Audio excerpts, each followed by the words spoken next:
Bulletin में सबसे पहले आपको खबर दें, शहबाज शरीफ, वजारत उज़्मा और मरीम नवाज वजारत आला पंजाब के उम्मीदवार होंगी। नून लीग की तर्जुमान मरीम औरंगजेब ने तस्दीक कर दी है। जियो न्यूज़ के प्रोग्राम आज शाहजेब खानजादे के साथ में गुफ्तगू करते हुए उन्होंने कहा कि शहबाज शरीफ की नामजदगी का फैसला नवाज शरीफ का है। पार्टी ने मुशावरत के बाद नवाज शरीफ को ही कहा था कि वो वजारत उज़्मा के उम्मीदवार बन जाएं, लेकिन नवाज शरीफ ये समझते हैं कि वो पीछे रहकर शहबाज शरीफ और मरियम नवाज की मुआवनत कर सकते हैं। मरियम औरंगजेब ने बताया कि नून लीग और पीपल्स पार्टी की एक कमेटी बनी है जो इक़्तिदार में शराकत पर मजीद मुशावरत करेगी। कमेटी की पहली बैठक आज होगी। चौधरी शजाद साहब की रिहाइश गाह पे तो सारे कायदीन, सारे इत्तेहादियों ने शहबाज शरीफ साहब को नॉमिनेट किया एज प्राइम मिनिस्टर कैंडिडेट। मियां साहब ये प्रेस कॉन्फ्रेंस देख रहे थे और उसी वक्त उन्होंने मुझे कहा कि मैं ये अनाउंस करूं कि मियां नवाज शरीफ साहब के जो कैंडिडेट हैं, पाकिस्तान मुस्लिम लीग नून के जो कैंडिडेट हैं प्राइम मिनिस्टर के, वो शहबाज शरीफ साहब हैं और वजीर आला पंजाब की जो कैंडिडेट हैं वो मरियम नवाज शरीफ साहिबा हैं। पार्टी में मुशावरत हुई थी और नवाज शरीफ साहब को ही कहा गया कि वो प्राइम मिनिस्टर के कैंडिडेट हैं PMLN के, लेकिन अभी जब शहबाज शरीफ साहब ने इत्तेहादियों ने अनाउंस किया तो ये नवाज शरीफ साहब का डिसीजन है जो उन्होंने मुझे अनाउंस करने को कहा। वो ये समझते हैं कि जो वो रहकर पीछे दोनों की मुआवनत कर सकते हैं, दोनों को हेल्प कर सकते हैं, असिस्ट कर सकते हैं, पीछे रहकर पार्टी के मामला देख सकते हैं। एक कमेटी बनी है दोनों अतराफ, मुस्लिम लीग नून की भी, पीपल्स पार्टी की भी, जो फर्दर डिस्कशन और डेलिब्रेट करेगी अबाउट फर्दर कैसे पावर शेयरिंग होगी, कैसे सपोर्ट होगी तमाम जमातों के साथ, ना सिर्फ पीपल्स पार्टी के साथ बल्कि ये कमेटियां हर जमात के लेवल पे बन गई हैं कि कोalition जो गवर्नमेंट होगी उसकी शक्ल क्या होगी। अब जो फर्दर बात है वो उन कमेटीज की जिम्मेदारी लगी है। इस्लामाबाद में चौधरी शुजात हुसैन के घर सियासी कायदीन की बैठक के बाद आसिफ अली जरदारी ने कहा, मिल बैठकर हुकूमत बनाने का फैसला किया है, चाहते हैं PTI भी मुफाहमत में शामिल हो। शहबाज शरीफ ने कहा, जो जमातें यहाँ इकट्ठी हुई हैं वो 2/3 अक्सरियत रखती हैं। उन्होंने कहा कि अगर PTI के पास अक्सरियत है तो वो ले आए, हम सब उसका एहतराम करेंगे। पीपल्स पार्टी ने नून लीग को वोट देने का फैसला किया है, इस पर उनके शुक्रगुजार हैं। शहबाज शरीफ ने तमाम सियासी जमातों को चार्टर ऑफ इकोनॉमी की भी दावत दी। हमने तय किया है कि हम आपस में मिल बैठ के हुकूमत बनाएंगे, इंशाअल्लाह पाकिस्तान को मुश्किलों से निकालेंगे और अल्लाह ने चाहा तो हर वो मुश्किल जो हमें पाकिस्तान में पेश आ रही है, चाहे इकनॉमिकल हो, चाहे टेररिज्म हो या रिकन्सिलिएशन हो, रिकन्सिलिएशन भी करनी है और रिकन्सिलिएशन में PTI भी शामिल है। ये नहीं है कि हम चाहते हैं कि PTI रिकन्सिलिएशन में ना आए, वो भी आए, हर पॉलिटिकल फोर्स रिकन्सिलिएशन में आए। ये पार्टीज जो यहाँ पर मौजूद हैं, ये ऑलमोस्ट 2/3 मेजॉरिटी है हाउस की जो कि मुंतखब होके आई है। PTI सपोर्टेड जो इंडिपेंडेंट्स हैं, जो भी हैं, अगर वो हुकूमत बनाने का वो शौक़ रखते हैं, उनके पास अगर मेजॉरिटी है तो ले आएँ। ये सब उस मेजॉरिटी का एहतराम करेंगे। सबसे पहला चैलेंज इस मुल्क के नंबर 1 में समझता हूँ वो हमारी इकॉनमी है, उसको हमने पाँव पे खड़ा करना है। वही कौमें आगे बढ़ती हैं जब उनकी जो लीडरशिप है वो इकट्ठी हो जाए और फैसला कर ले कि हमने अपने इख्तिलाफात ख़त्म करके हमने अपनी कौम को आगे लेके जाना है। हम सब मिलकर बाहमी ताउन से जमहूरियत को मजबूत करेंगे और मियाँ शहबाज शरीफ साहब का हमने पहले भी साथ दिया था, अब भी साथ देंगे। मैं आपको बताता हूँ, मैं नोट कर रहा हूँ, जो इकोनॉमिक एजेंडा है ना वो इस टाइम नंबर 1 होनी चाहिए, प्रायोरिटी नंबर 1 होनी चाहिए। तहरीक इंसाफ के रहनुमा अली मोहम्मद खान ने कहा कि मुल्की मसाइल के हल के लिए सबसे बात कर सकते हैं, मगर नून लीग और पीपल्स पार्टी के साथ बैठकर हुकूमत बनाना ऐसा ही है कि हम तहरीक इंसाफ के नज़रिए को इक़्तिदार के लिए कुर्बान कर दें।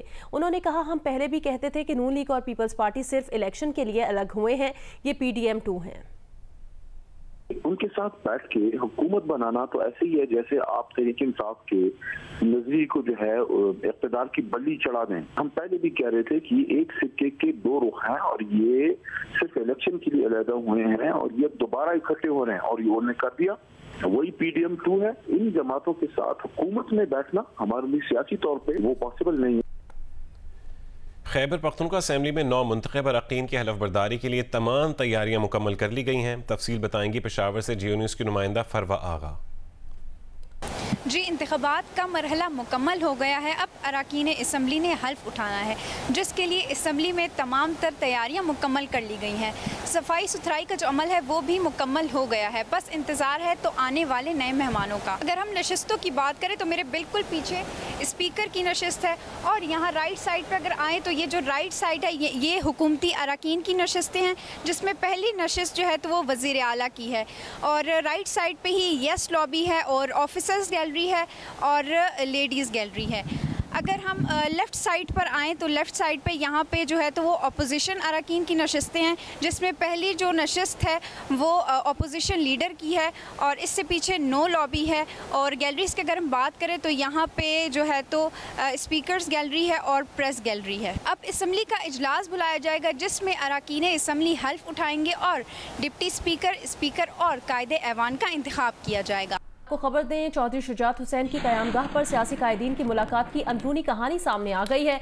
ज़राए के मुताबिक शहबाज शरीफ ने सियासी रहनुमाओं को बताया पार्टी ने उन्हें वज़ारत उज़्मा का उम्मीदवार नामज़द किया है। अगर तमाम कायदीन वोट देने का यकीन दिलाएंगे तो आज इसका बाकायदा ऐलान कर देंगे। उन्होंने कहा कि तमाम सियासी जमातों के रहनुमाओं ने शहबाज शरीफ को हिमायत का यकीन दिलाया। वफाकी काबीना में शमूलियत के लिए हुकूमती इत्तेहाद में शामिल जमातों की कमेटियाँ फैसला करेंगी। पहले मरहले में पीपल्स पार्टी वफाकी काबीना का हिस्सा नहीं बनेगी। पीपल्स पार्टी की क़यादत का मौक़िफ़ है कि दूसरे मरहले में पीपल्स पार्टी काबीना का हिस्सा बन सकती है।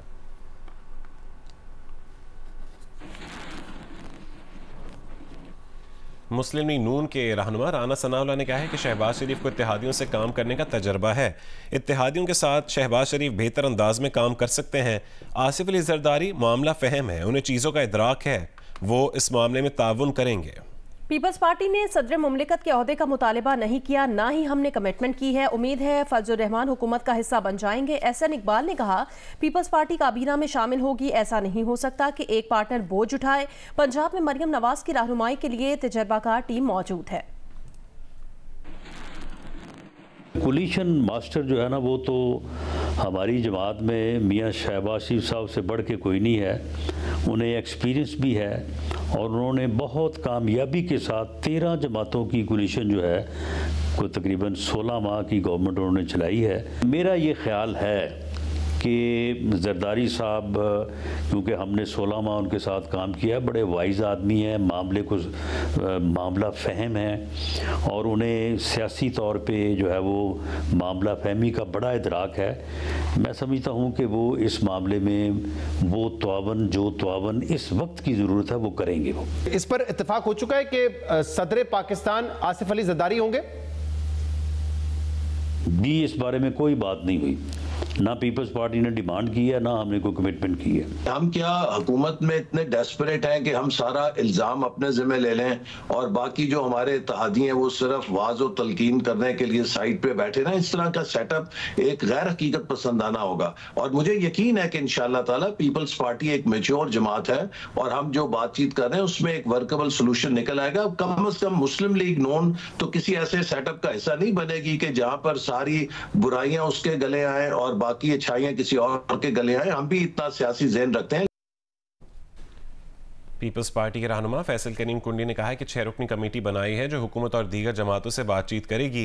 पीपल्स पार्टी का 16 महीने का इत्तेहादी हुकूमत का तजर्बा अच्छा नहीं रहा है। वज़ारत उज़्मा के लिए नून लीग को वोट दे रहे हैं। नून लीग और क्या चाहती है? जियो न्यूज़ के प्रोग्राम जोड़ तोड़ के मेज़बान शहजाद इकबाल से गुफ्तगू में उनका मजीद कहना था, अगर पीपल्स पार्टी बारगेनिंग करना चाहती है तो हमसे कह सकती थी कि वज़ीर आज़म हमारा बना दे, वरना अपोजिशन में बैठ जाएंगे। उन्होंने ये भी कहा है कि बलोचिस्तान के वज़ीर आला के लिए नून लीग से सपोर्ट मांगेंगे। पीपल्स पार्टी उन्हें पंजाब में सपोर्ट करेगी।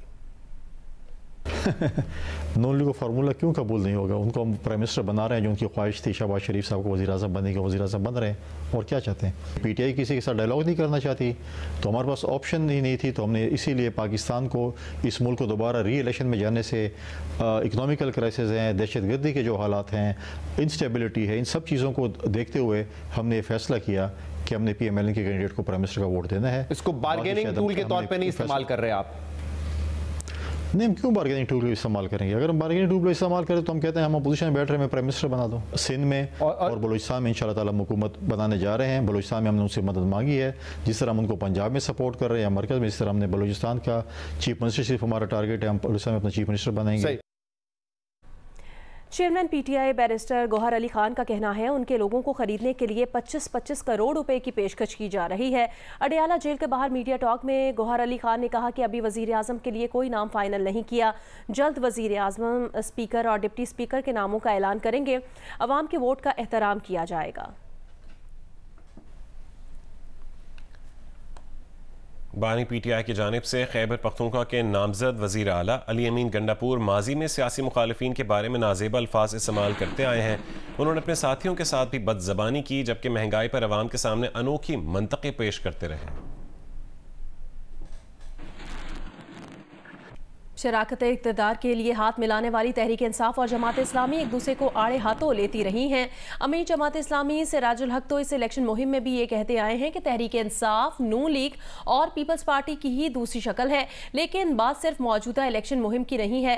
माजी में भी एक दूसरे पर इल्जामात की बारिश होती रही है। माजी में सिराजुल हक कह चुके हैं कि शहबाज शरीफ, जरदारी और बानी पीटीआई पाकिस्तान के लिए एटम बम से ज्यादा खतरनाक हैं।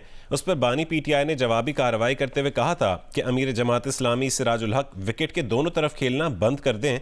सिराजुल हक की जानिब से तहरीक इंसाफ को मुस्लिम लीग नून और पीपल्स पार्टी की सफ में शामिल करने की कोशिश काबिल मुजम्मत है।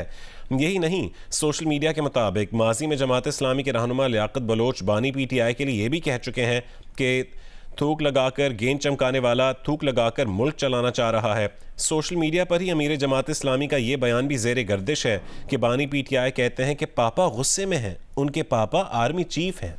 उन्होंने कहा इसी तरह 2018 में बानी पीटीआई ने अमीर जमात इस्लामी पर तनकीद की कि क्या आपको इलेक्शन में इत्तेहाद के लिए मौलाना फजल रहमान ही मिले थे।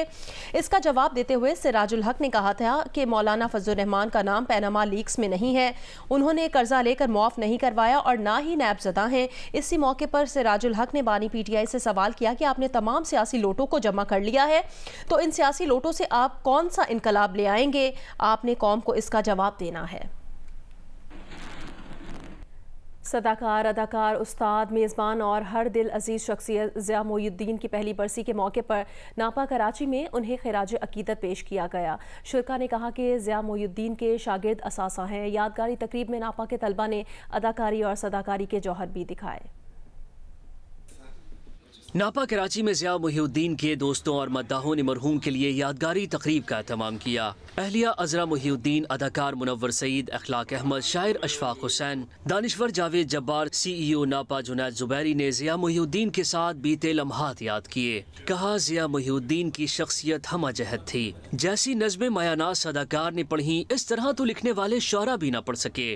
उन्होंने शौरा और मुसन्निफीन को आम आदमी तक पहुँचाया। उन्होंने कहा कि अरशद महमूद अगर पाकिस्तान में और कराची में कोई इस उम्र की खातून अगर वीना को सुन रही हैं तो कुछ तो दमखम होगा। मैंने ऐसे अरशद को देखा, मैंने कहा अरशद ये बात तो आपने मुझे नहीं बताई पहले, कहने की नहीं है, मैं क्या बताता रहा आपको ये।